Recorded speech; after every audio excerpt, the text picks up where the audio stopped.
জামালপুরের ঐতিহ্যবাহী খাবার মিল্লি ভাত খাইলাম আজকে। ওরে স্বাদ! জামালপুর মানে হচ্ছে the city of beauty, the city of elegance, সৌন্দর্যের শহর। জামালপুর মানে হচ্ছে ঐতিহ্যের শহর। আপনাদের এই জামালপুরে রয়েছে আমাদের গারো পাহাড়। আমার মনে হয় গারো পাহাড়ের দৃশ্য যে অসাধারণ। কোন যুবকের মনে যদি ছ্যাঁকা খাওয়ার কষ্ট থাকে আর ওখানে যদি 10 মিনিট বসে থাকে, যেই পরিবেশ, ওর কষ্ট নিমিষেই দূর হয়ে যাবে, ঠিক কিনা বলেন?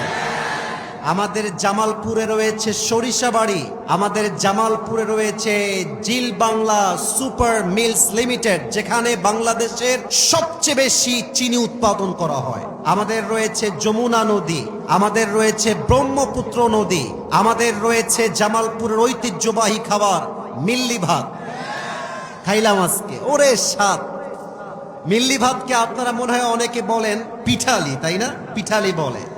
আমি আজকে নামটা পড়ে বুঝলাম পিঠালি এমন এক খাবার, একবার যে খাবে পিঠালি সে বলবে, ওরে ভাই তুই আমারে কি খাওয়ালি, ঠিক না? অসাধারণ স্বাদ এই খাবারের। আর একটা আপনাদের খাবার আছে বুড়ির দোকানের রসমালাই, সত্যি খুবই স্বাদের রসমালাই। আমি এর আগে একবার ময়মনসিংহে এসেছিলাম, আমাকে একজন গিফট করেছিল। তো আমি জামালপুরে আসতে পেরে নিজেকে বড্ড সৌভাগ্যবান মনে করছি।